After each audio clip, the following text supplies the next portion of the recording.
Hello, Instagram. You're joining us, and YouTube. Oh, you all here at once. Beautiful. So let's go back to Facebook, and then we can begin. I can promise you that. Perfect. And I even think Facebook is showing me comments. That's how good today's going. Oh, I love it. So, hello, everyone. Welcome. I'll grab my notes because I will forget. Hello. Hello, Vida. Oh, I've missed you, Vida. Hello, everyone that's joining. This is so lovely to see you all again. It's been so long since I've been on here. I think I had the pop-up temple to plan and do, and I had COVID, and then it wasn't long COVID, but like post-viral brain fog. It was really bad with COVID, and I feel like I'm really just out of the clear with that, and it's been a couple of months. So yeah, I'm back, somewhat cognizant, so we'll see how this goes. Oh, hello, Vida. So good to hear your voice. I wish I could hear yours. We need a catch up. We need a priestess sister catch up soon, my love. We do. So, for those of you who are joining who haven't been here before or are watching this in the replay, hello, welcome. My name's Rebecca, and I'm the founder and mother priestess of the Temple of Cornwall. Now, these temple talks, I try and do them like every second Tuesday. Yeah, so like on a week off a week. Brain fog's real. It's come back. So on a week off a week, every Tuesday, and the lovely people over on Instagram get to have a voting poll every couple of weeks, and you get to decide what the topic is. And you all voted for crystals for autumn, which I'm really excited for. So I picked 4 for today. I could go on and on forever about this because crystals are something that in my personal practice I use an awful lot of, but for some reason it's not something I teach as like an individual topic, if that makes sense. It obviously weaves its way into other things that I teach, but crystals just as a whole isn't something I necessarily teach. So this is exciting. Instagram, can you hear how loud my laptop is being? I'm hoping you can't, because it is being unnecessarily loud right now. So I'm hoping it's all good. So yes, these temple talks, they last for about half an hour, and this is just our chance to kind of just scratch the surface on a spiritual topic chosen by you guys. Hi, everyone new that's joining. And this week it is crystals for autumn. So the crystals that I've chosen all have like a variety of different meanings and things they can aid us with at autumn and as you kind of slip into Samhain time as well. So I'm just going to run you through them in order. So we've got epidote, bloodstone, labradorite. I was going to think how to pronunciate that. You can hear the laptop a bit, but it's not bad. Let's see if I can move you without, you ready? Without dropping you. Hopefully that's a bit better. Hopefully kind of out of earshot of the laptop there. Laptop can move. Hopefully everyone's happy. We can all get on. Nice. So yes, we have epidote, bloodstone, labradorite, and luxillinite, which I'm really happy to kind of, I think, introduce people to luxillinite. Not many people seem to know of its existence. So that's really cool. So we'll start with epidote. I've got a small kind of rough, raw, whatever you like to call it, epidote here. It's like it's like an emerald ivy, mossy green in colour. I presume you can get these kind of tumbled and in jewellery. They're very similar to moldavite, which is this big one here. You can't see it. There you go. This big one here that I'm wearing at the top. But epidote, what moldavite does, which is just be an absolute chaotic demon. Epidote does a lot softer. It does it a lot gentler. So if you're somebody who's always can't really give into the rest of autumn and the hibernation that's coming up for autumn, epidote's a really lovely stone for you to still work on whatever goals you may have or motivations and dreams you still have, but in a much more kind of subdued, mental health friendly way if you find that moldavite is a bit too much for you. But what I really love epidote for in autumn time and like mab on to Samhain, this sort of time of year, I love it for it really helps you to see the good opportunities in life. It helps you to see the good and find opportunities to create even more good in your life. So I'm really lucky that I don't tend to suffer from like seasonal affective disorder. Sometimes I just get a bit moody. I don't know whether that's just me or whether it's the weather. Sometimes I do. But epidote is really nice for those days or months, weeks, where you just need that boost to be able to recognize the beauty and the good. It's a really good stone for gratitude and for kind of channeling a course for gratitude as well, for bringing that. Facebook's gone all funny. There you go, you're back. For kind of creating that course, channeling that course for gratitude that then just kind of builds and builds on itself as well. And that's, autumn, there is so much beauty to be had, but I think a lot of people can be weighed down with the kind of seasonal depression, other things like that. But it's really, epidote's just really nice to kind of bring in that joy, to realize that, like, I can go pumpkin picking with my best friends. I get to go on dates in the park with all the crunchy leaves underfoot. Oh, I'm dropping bloodstone. Seems like a bad omen. There's so much beauty and fun to be had in autumn that you can, helps you recognize the fun, I think is what I'm trying to say. Yeah, so epidote's really lovely for that. And I touched on it a little bit before, but epidote and moldavite being similar, but epidote being the kind of gentler cousin of the two.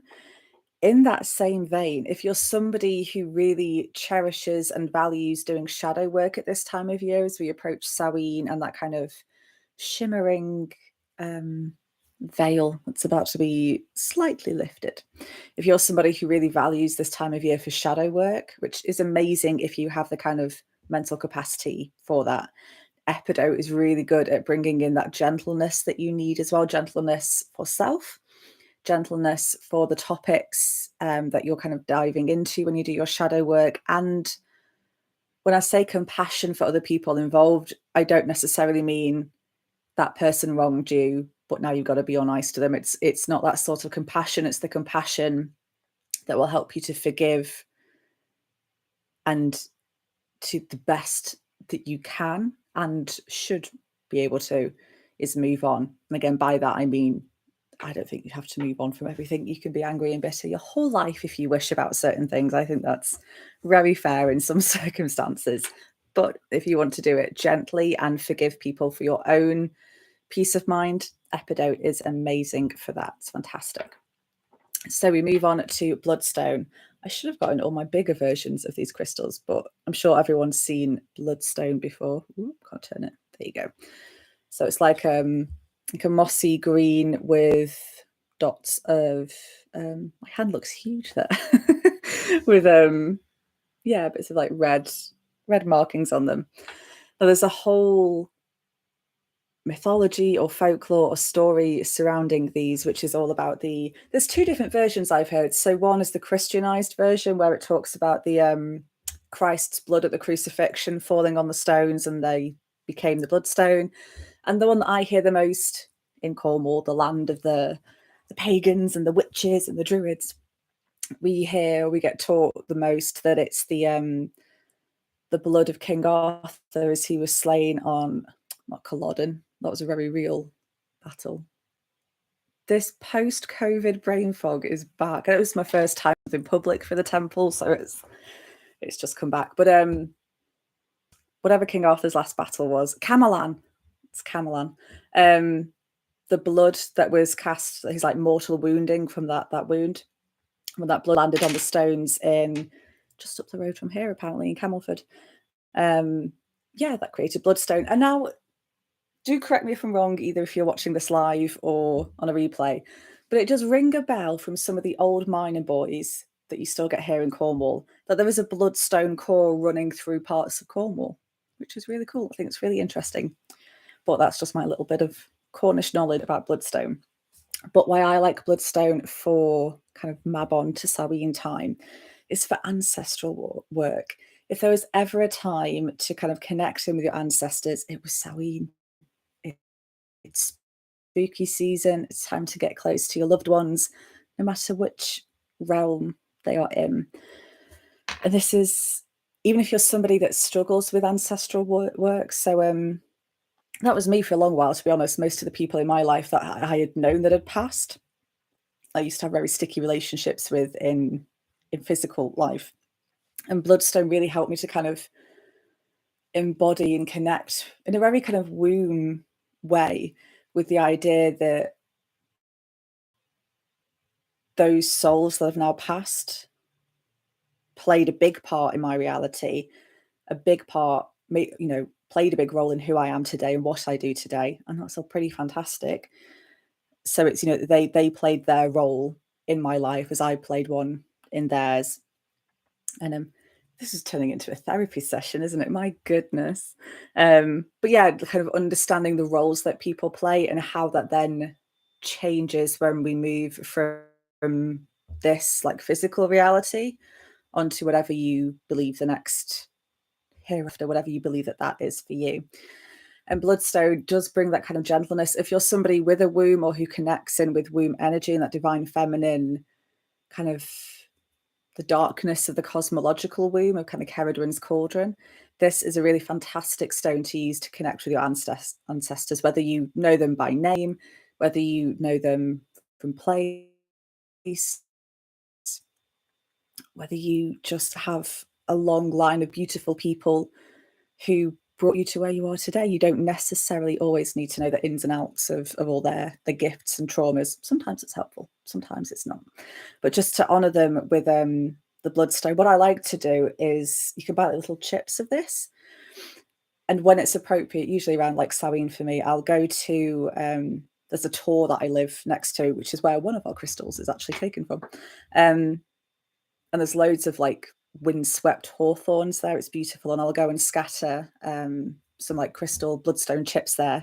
Ancestors. Oh, Vida, what have you said? I was once suggested to connect with the ancient. I need my glasses. Instagram has got smaller. Oh, I've got older. With the ancient ancestor first. If you're having difficulty connecting with the more recent ancestors, yes. I never considered that before. That is such a good suggestion, though, Vida. So yeah, connecting in with kind of as far back as you want to, and then coming forward. That's really, yeah. There you go, everyone. Thank you, Vida, for sharing that. That's really helpful. Yeah, I like that. I like that a lot. That's good. Nice. So I like to scatter bloodstone chips around a sacred place to me and my ancestors. Yeah, so it's really nice just to gently connect in with ancestors. Like I said, especially if you have trouble with kind of your immediate ancestors. And then bloodstone as well. I also like to use it to face transformation valiantly, is what I've written here in my notes. For me, like some people really struggle with that shift from summer to autumn. And for me personally, it's a year by year, it changes all the time. I will either thrive in autumn or thrive in summer. I cannot thrive in both. So sometimes that change, either from like low energy to high or high to low. The bloodstone really helps to just face that transformation, either that hibernation or rejuvenation, and just really helps you to kind of accept it and embrace as well.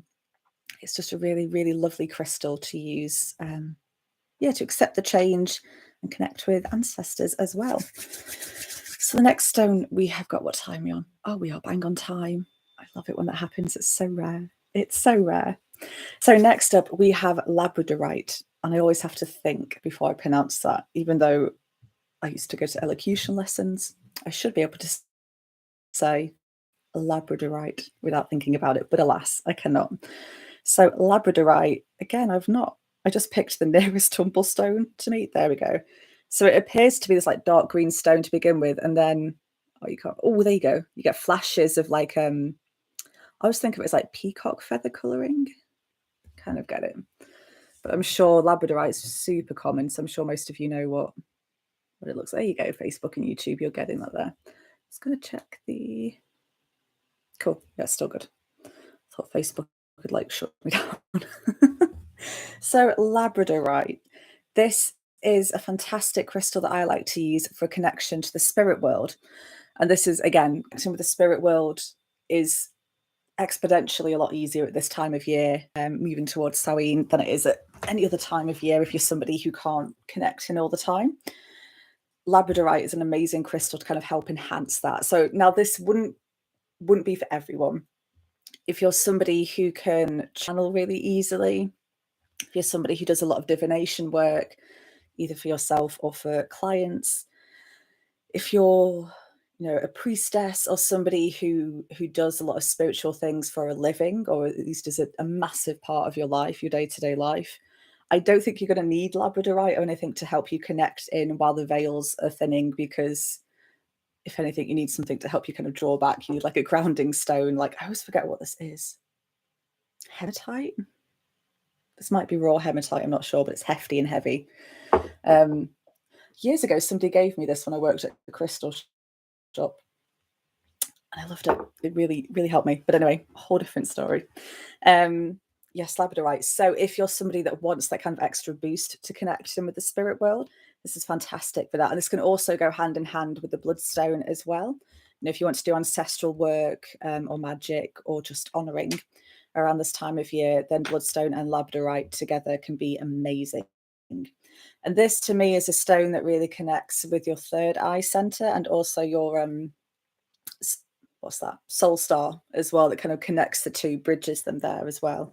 And it's fantastic. I always do think of it as well as the as my priestess stone. I always think, everyone's, it was Demi, it was Rockstar Priestess. If any of you know her, go and show her some love, because she's amazing. But Rockstar Priestess here on Instagram, and I'm pretty sure she's the same on Facebook as well. She beginning of the year, I was working with her as she was my coach, and she took me on this meditation to meet my priestess self in her kind of final form, if you will. And her whole hut was made of these different crystals, and one of the big ones was labradorite. So I always think of this as my personal priestess stone. It's one that helps me connect in a really effortless way. And as somebody who can tap into those energies quite easily, I don't need all that much help. So I, for example, I once brought Tekatite thinking this will be fun to try when I'm channeling.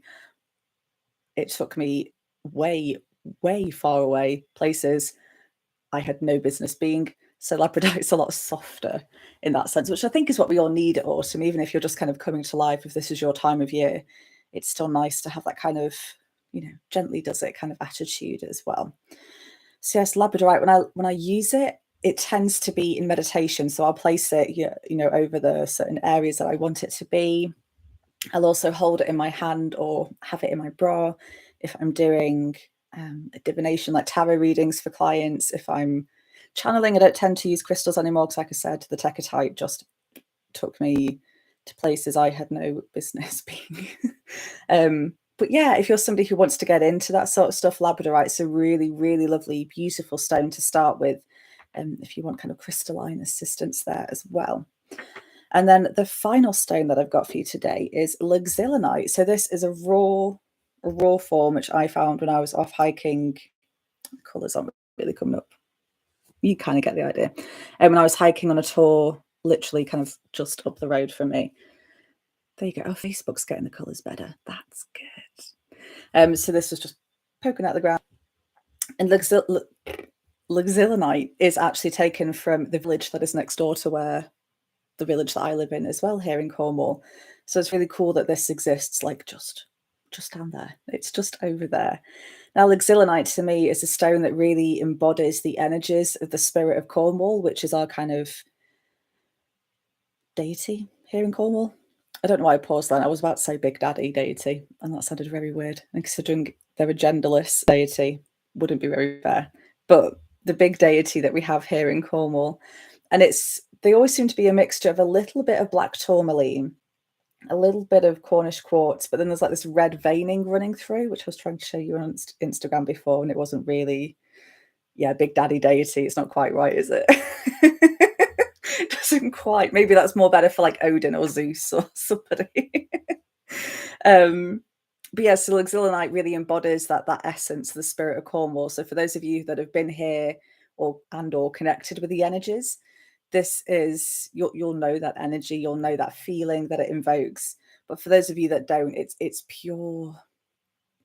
It's like myths and magic and mysteries all whipped up into some big childlike wondrous dream. It's beautiful. I love it. So luxillinite, when it comes to autumn time, can really help us to have that positive attitude that this is annoying me so much. What is that? It can bring us towards that positive attitude that we can sometimes be lacking in autumn. You know, if you're somebody that suffers with SAD or just generally don't like getting out of bed when it's dark, which is very fair, then this is a really lovely stone to help you kind of find the positive in everything. It's a really beautifully grounding stone as well. Again, if the changes in energy affect you just from summer to autumn, or if the energies from kind of more Mabon to Samhain more specifically, when I say bother you, I mean perhaps you're a bit too open and need some grounding, like I said with the big hunk of hematite before.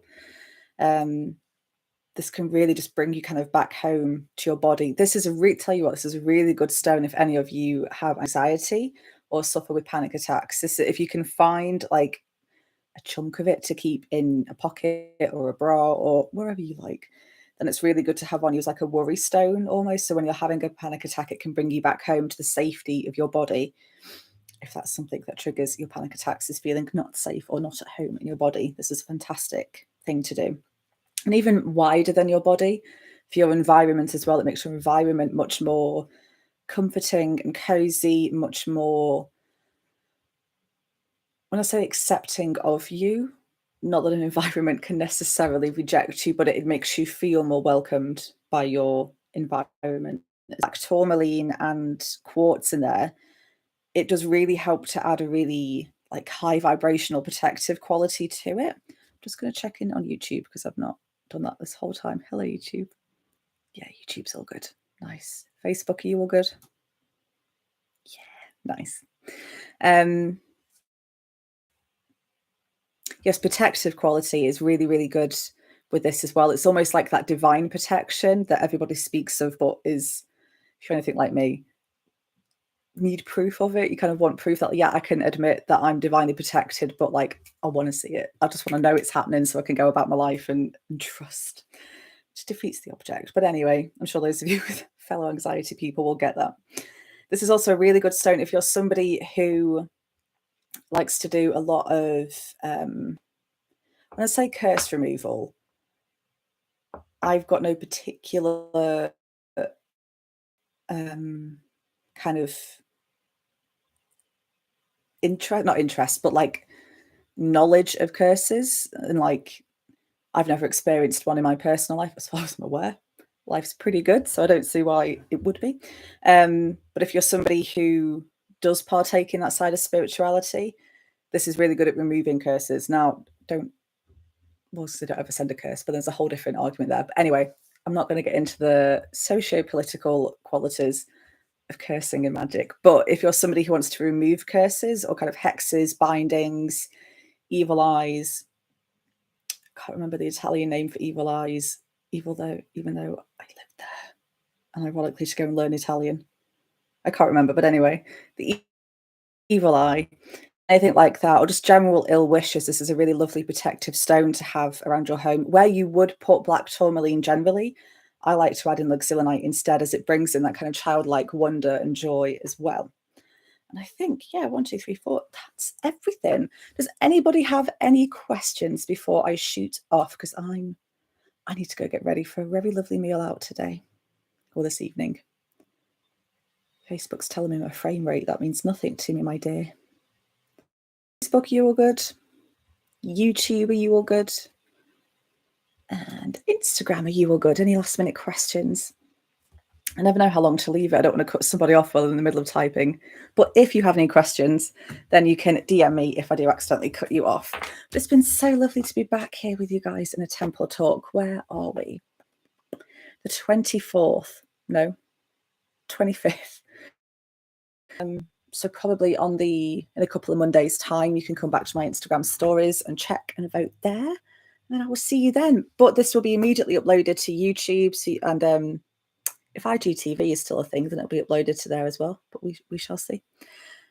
Yes, this has been amazing. Thank you so much for joining me again after my post-COVID brain fog. It's been so lovely to be in this space with you again. I hope you learned something new. I hope something piqued your interest that you can go off and learn about on your own as well.